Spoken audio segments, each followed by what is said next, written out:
अन्ततः इडिभी भिजा बन्द गर्न अमेरिकी सरकार अघि बढ्यो। इडिभी भिजा प्रणालीले अमेरिका असुरक्षित बन्दै गएको भन्दै संसदमा गरियो बिल पेश।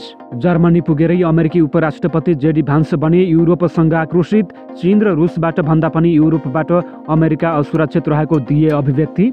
सैन्य खर्च कटौती गर्न रुस र चीनसँग वार्ता गर्न चाहेको ट्रम्पको दाबी, तर चीनले भने जनायो कडा प्रतिक्रिया। रुस युक्रेन वार्ताका लागि बनाइएको संयन्त्रमा युक्रेनी राष्ट्रपतिले तिर्स्याए शर्त, राखे यति खतरनाक प्रस्ताव। थप अमेरिकी तेल र ग्यास किन्न भारत भयो सहमत। भारतले अमेरिकाबाट F-35 लडाकु विमान पनि खरिद गर्ने। भारतका ऊर्जा मन्त्री मनोहर लाल खट्टर नेपाल भ्रमणमा आउँदै आखिर के प्रयोजनका लागि उनी नेपाल आउँदैछन् त, यसबारेको जानकारी। रुसले चेर्निभिल आणविक केन्द्रमा हमला गरेको युक्रेनको आरोप। रुसले भने उक्त आरोपको गर्यो खण्डन। अमेरिकी राष्ट्रपति र इजरायलको चेतावनीपछि बन्दी रिहा गर्न अन्ततः हमास भयो तयार। आज 3 जना बन्दी रिहा गर्दै। पाकिस्तानको केपी प्रान्तमा छुट्टा छुट्टै कारबाहीमा 13 जना आतंकवादीको मृत्यु। मूल्य वृद्धि अधिक हुन थालेपछि जापानले चामल भण्डार गर्दै। महाकुम्भमा स्नान गर्न जाँदै गर्दा भयो ठुलो दुर्घटना। यति धेरै मानिसहरूको गयो ज्यान। दक्षिण कोरियाले गर्यो थप 4 जना नेपालीलाई निष्कासन। 119 जना आप्रवासी बोकेको अमेरिकी सेनाको विमान भारत आइपुग्दै। र कार्य सम्पादन मूल्याङ्कनमा भरतपुर महानगरपालिका देशकै उत्कृष्ट महानगरपालिका बन्यो। बालिनको काठमाडौँ महानगरपालिका भने 4थो नम्बरमा पर्न सफल। नमस्कार। ग्रेटर नेपाल टिभीले तयार पारेको राष्ट्रिय तथा अन्तर्राष्ट्रिय समाचारहरूको सङ्गालो ग्रेटर न्युजबाट विवश बुढाथोकेको यहाँलाई हार्दिक स्वागत छ। तपाईले हाम्रो समाचार कहाँबाट हेर्दै हुनुहुन्छ, कृपया यसबारेमा पनि हामीलाई जानकारी गराउन नभुल्नुहोला। अब समाचार विस्तारमा।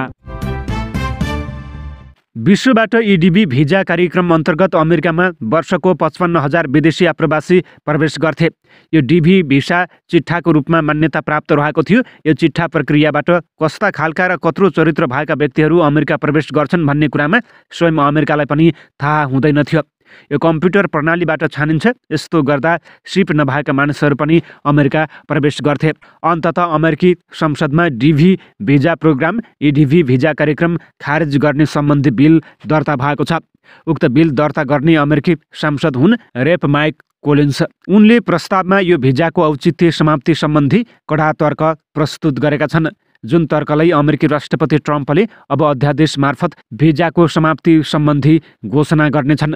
आफ्नो बिल प्रस्तुतिमा सांसद कोलिन्सले यो भिजालाई औचित्यहीन भनेका छन्। राष्ट्रपति ट्रम्पले पनि सांसद कोलिन्सले प्रस्ताव गरेको बिललाई स्वीकृत गर्ने बलियो सम्भावना बढेको छ, किनकि ट्रम्प आफै पनि यो भिजाको विपक्षमा पहिल्यैदेखि नै उभिएका थिए। यो भिजाको कारण अमेरिकामा सुरक्षामाथि नै चुनौती थपिएको कुरा कोलिन्सले प्रस्तुत गरेको बिलमा रहेको छ। यो भिजा कुनै योग्यता र सिपको आधारमा नभई चिट्ठाको आधारमा दिइने भएकाले अमेरिकाको लागि यसबाट कुनै पनि प्रकारको लाभ छैन। यसबाट राष्ट्रको लागि अनावश्यक बोझ मात्रै थपिएको र राज्यको लागि भार भएको कुरा कोलिन्सले उक्त बिलमा उल्लेख गरेका छन्। नेपाल, बङ्गलादेश, भारत, भुटान, अफगानिस्तान तथा दक्षिण पूर्वी देशहरूबाट डिभी भिजा अन्तर्गत थुप्रै मानिसहरू आप्रवासनका लागि जाने गरेका थिए। खास गरेर अमेरिकी सरकारले आफ्नो देशमा विविध प्रकारका धर्म, संस्कृति, रहन सहन भएका देशहरूबाट मानिसहरू लिएर आप्रवासनमा राख्थ्यो। यो केही हदसम्म सांस्कृतिक विविधीकरणको लागि पनि थियो भनिन्छ।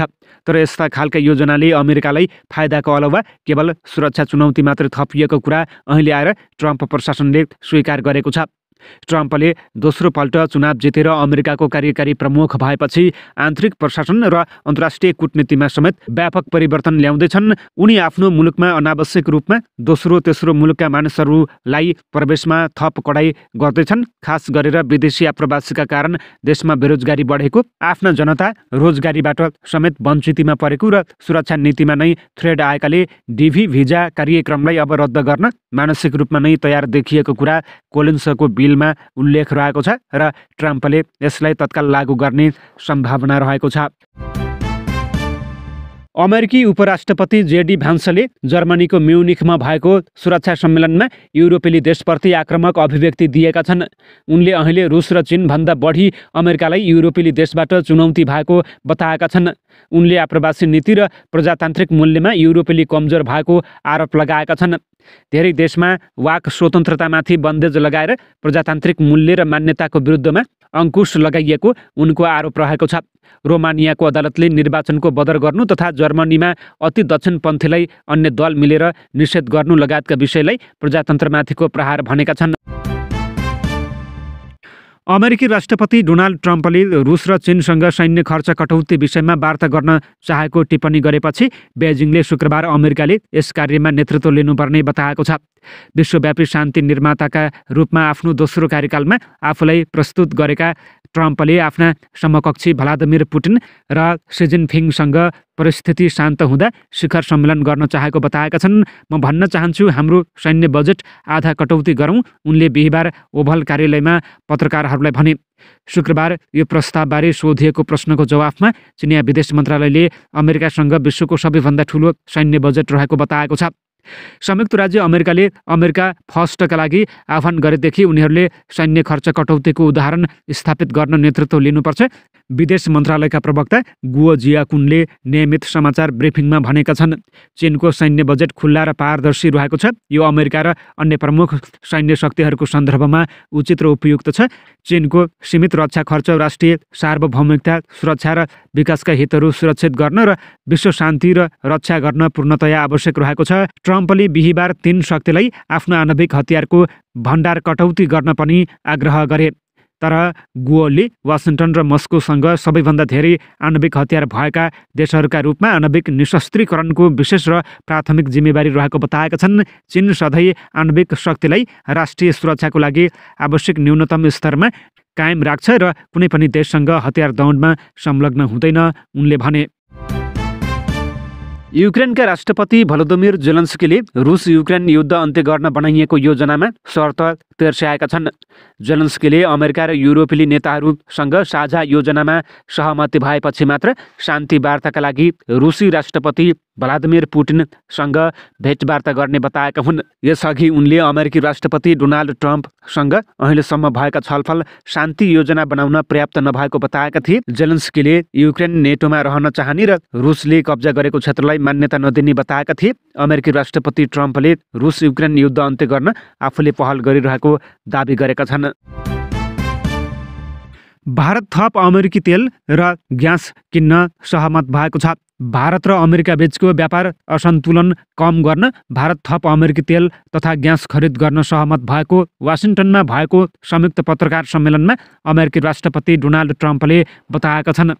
भारतीय प्रधानमन्त्री नरेन्द्र मोदीको 2 दिने भ्रमणका क्रममा विशेष गरी ऊर्जा क्षेत्र प्राथमिकतामा परेको छ।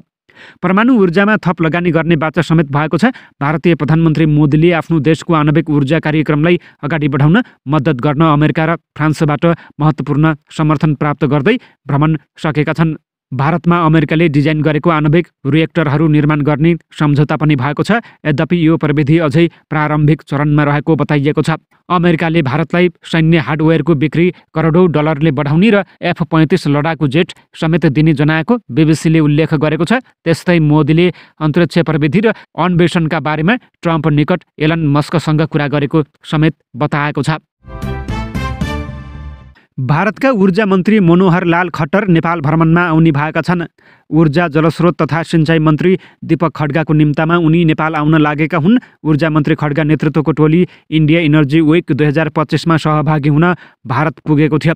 सोही क्रममा उनले निम्ता दिएका थिए। फेब्रुअरी 25 देखि 30 तारिक उनी नेपाल आउने भन्ने रहेको छ। भारतीय दूतावासले दुवै पक्षसँगको छलफलमा मिति तय गर्छ। ऊर्जा जलस्रोत तथा सिँचाइ मन्त्रालयका सचिव सुरेश आचार्यले बताएका छन्, हामी एउटा प्रसारण लाइन बनाउने MOU-को तयारी गर्दछौँ। कुन प्रसारण लाइन भन्ने यकिन भइसकेको छैन। उनले कुनै परियोजना बनाउन दुईपक्षीय समझदारी गर्ने गरी भोलिबाट तयारी थाल्ने बताएका छन्। शुक्रबार नेपालका लागि भारतीय राजदूत नवीन श्रीवास्तवले ऊर्जा मन्त्री खड्गालाई भेटेर भारतीय ऊर्जा मन्त्रीको नेपाल भ्रमणका विषयमा छलफल गरेका छन्। गत मङ्गलबार नेपाल र भारतबीच ऊर्जा सचिव स्तरीय बैठक नयाँ दिल्लीमा बसेको थियो।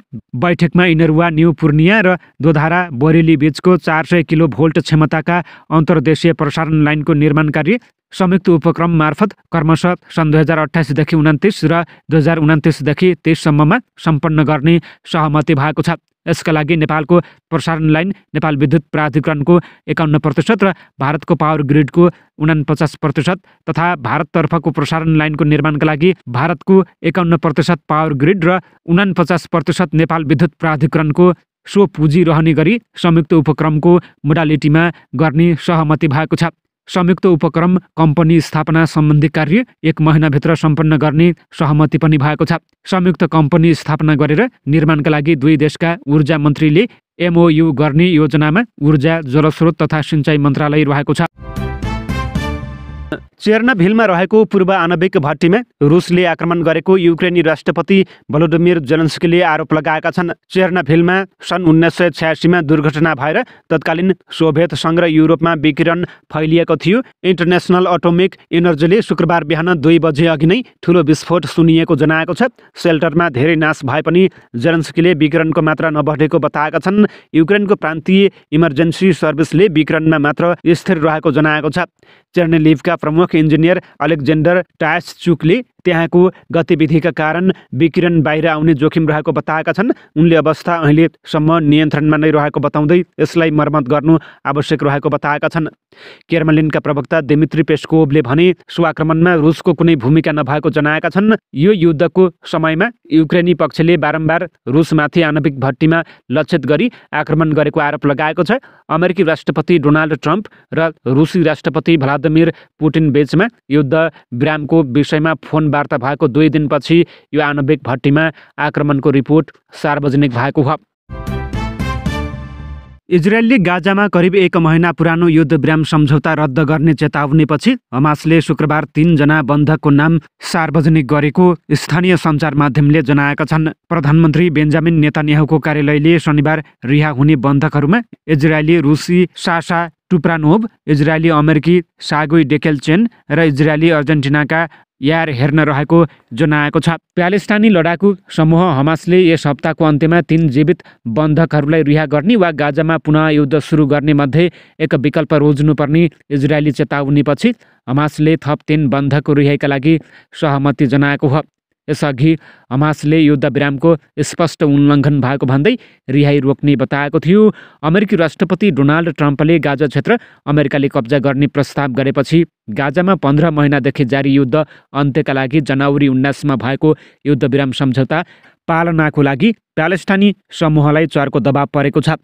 इजरायली सञ्चार माध्यमका अनुसार युद्ध विराम र निर्धारित समय तालिका अनुसार अर्को आदान प्रदान गर्ने प्रतिबद्धता दोहोर्याउँदै शनिबार रिहा हुने 3 बन्धकको नाम सार्वजनिक गर्ने तयारी हमासले गरेको हो। हमासका प्रवक्ता अब्देल लफित अल कानौले भनेका छन्, हामी यसलाई युद्ध विराम कार्यान्वयन गर्न इच्छुक छौँ र यसलाई पूर्ण रूपमा पालना गर्न कब्जामा रहेका बन्धकको सहारा लिन बाध्य रहेका छौँ।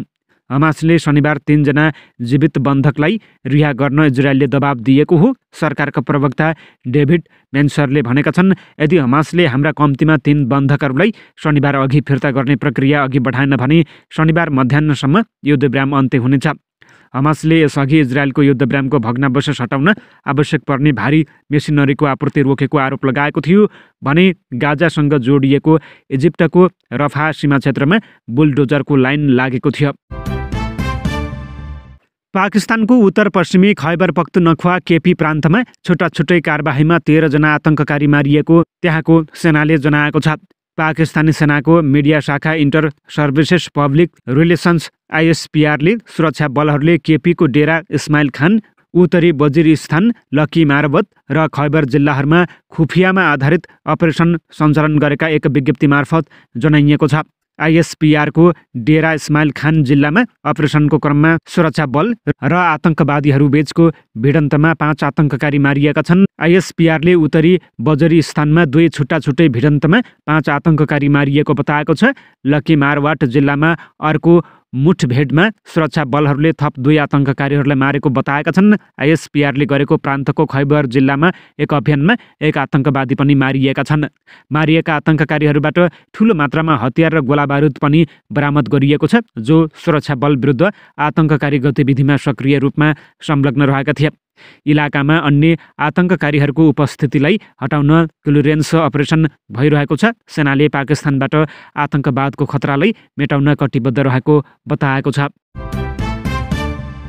जापानले शुक्रबार बढ्दो मूल्यको प्रतिक्रियामा आपतकालीन प्रयोगका लागि सुरक्षित राखिएको चामलको भण्डार जारी गर्ने बताएको छ। चामल जापानको मुख्य खाद्यान्न हो।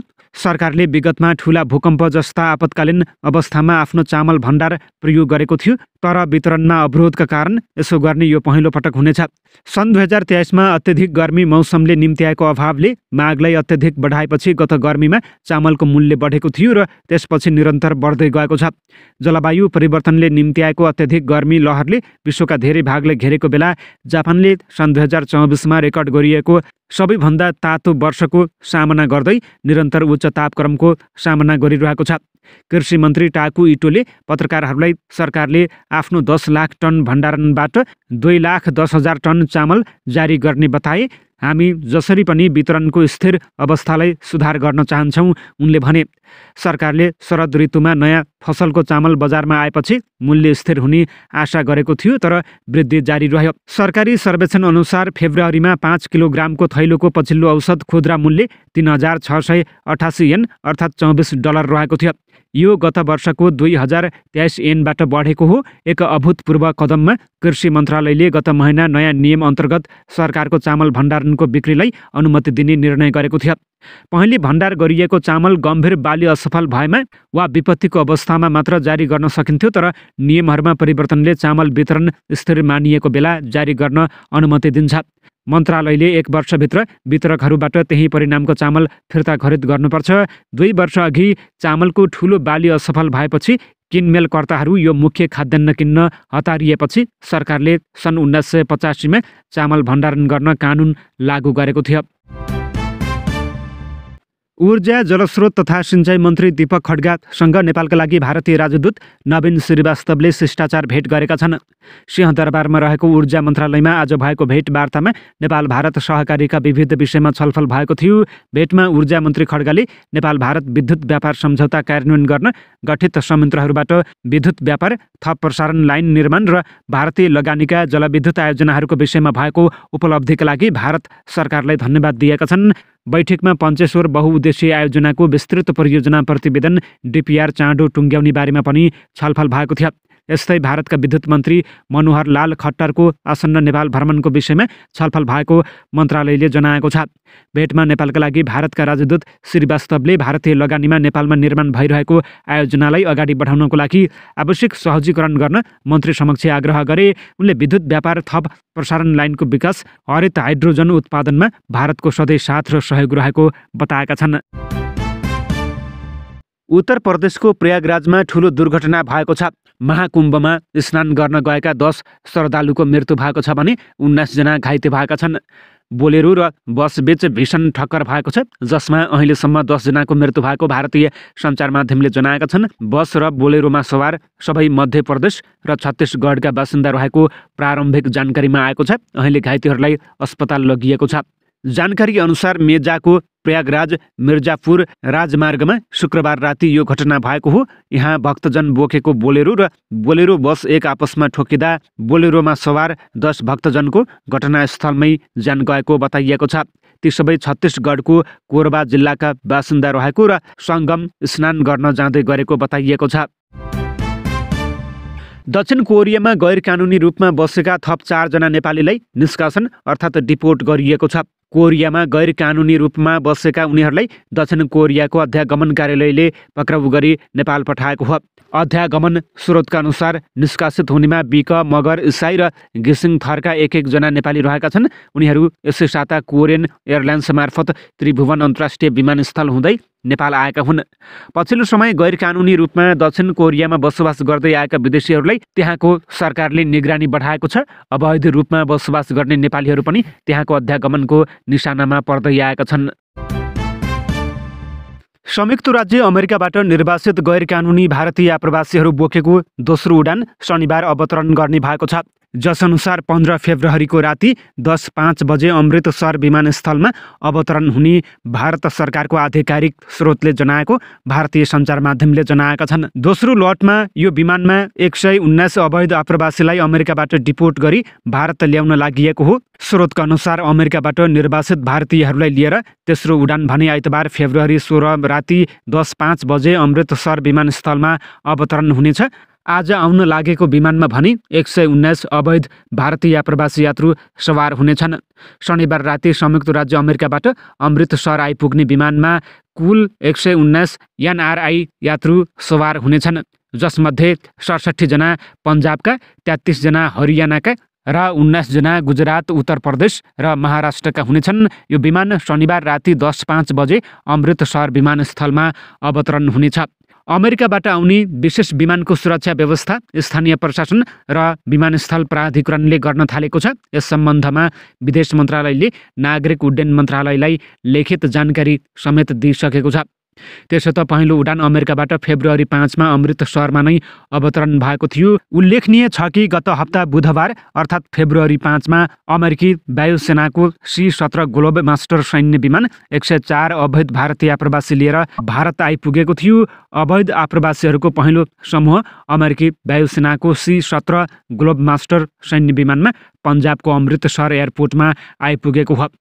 उक्त विमानमा जम्मा 104 जना यात्रु रहेका थिए, जसमा 79 जना पुरुष र 25 जना महिला रहेका थिए। यी 104 यात्रुमध्ये पन्जाबका 30, हरियाणा र गुजरातका 33, महाराष्ट्र र उत्तर प्रदेशका 3 जना र चण्डीगढका 2 जना यात्रु रहेका थिए। डोनाल्ड ट्रम्प अमेरिकामा पुनः सत्तामा आएको केही सातामै ट्रम्प प्रशासनले अवैध आप्रवासीहरूलाई देश निकाला गर्न सुरु गरेको हो, जसका लागि यो कार्यलाई प्रभावशाली बनाउन ट्रम्प प्रशासनले अमेरिकी वायुसेनाको विमान प्रयोग गरिरहेको छ। कार्य सम्पादन मूल्याङ्कनमा भरतपुर महानगरपालिका उत्कृष्ट पालिका भएको छ। राष्ट्रिय प्राकृतिक स्रोत तथा वित्त आयोगले सार्वजनिक गरेको नतिजामा देशभरिका अन्य 6 महानगरपालिकालाई उछन्दै भरतपुर उत्कृष्ट भएको हो। यो आर्थिक वर्षसहित भरतपुर महानगर लगातार 3 वर्षसम्म उत्कृष्ट भएको छ। महानगरका उपनिर्देशक जगन्नाथ अर्यालका अनुसार आगामी आर्थिक वर्ष 2082 र 83 मा सङ्घीय सरकारबाट स्थानीय तहलाई प्रदान गर्ने वित्तीय समानीकरण अनुदान कार्य सम्पादनमा आधारित अनुदान वृद्धि भएर जानेछ। आयोगले विभिन्न 17वटा सूचकको आधारमा मूल्याङ्कन गर्दा महानगरपालिका अगाडि आएको हो। ती सूचकमध्ये पालिकाले गरेको खर्च, बेरोजु, लेखा परीक्षणले औँल्याएको बेरोजु, स्थानीय सञ्चित कोष व्यवस्था प्रणालीको प्रयोग, आवधिक योजना गरे नगरेको, राजस्वको विभाजन गरे नगरेको लगायतका सूचकमा मूल्याङ्कन गर्ने गर्छ। समय सीमाभित्र बजेट ल्याए नल्याएको, बजेट पास गरे नगरेको, घर जग्गा रजिस्ट्रेसन शुल्क, मनोरञ्जन कर तथा विज्ञापन कर बापत उठेको रकममध्ये 40% प्रदेश सरकारले मासिक रूपमा दिए नदिएको लगायतका आधारमा अनलाइन पोर्टलबाट अपलोड गरी सोही आधारमा अङ्क प्राप्त गर्ने प्रावधान रहेको छ। अर्यालका अनुसार भरतपुर महानगरपालिकाले 76.2%, विराटनगर महानगरपालिकाले 73.5%, ललितपुर महानगरपालिकाले 66.7%, काठमाडौँ महानगरपालिकाले 54.3%, पोखरा महानगरपालिकाले 51.5% र वीरगञ्ज महानगरपालिकाले 43.1% अङ्क प्राप्त गरेका छन्। चितवन जिल्लाका 7 पालिका मध्ये पनि भरतपुर महानगरपालिका पहिलो स्थानमा रहेको छ। महानगरले 76.29% अङ्क पाउँदा इच्छा कामना गाउँपालिकाले 72%, रत्ननगर नगरपालिकाले 70.1%, माडी नगरपालिकाले 69.1%, खैरहनी नगरपालिकाले 66.8%, कालिका नगरपालिकाले 64.3% र राप्तीले 43.3% अङ्क प्राप्त गरेका छन्। भरतपुर महानगरपालिका प्रमुख रेणु दाहालले देशभरका 753 पालिकामध्ये भरतपुर महानगरपालिकाले शहरी पूर्वाधार, खेलकुद, न्यायिक समिति मार्फत मुद्दा, फर्छ्योट लगायतका विषयमा सधैँ उत्कृष्ट बन्दै आइरहेको दाबी गरिन्। हवस् त, यिनै खबरसँगै ग्रेटर नेपाल टिभीले तयार पारेको राष्ट्रिय तथा अन्तर्राष्ट्रिय समाचारहरूको सङ्गालो ग्रेटर न्युजको समय सकिएको छ। यतिन्जेलसम्म हेरेर साथ दिने तपाईँ सम्पूर्ण दर्शकलाई धेरै धेरै धन्यवाद भन्दै आजको समाचारबाट म विवश बुढाथोकीलाई पनि आज्ञा दिनुहोस्। नमस्कार।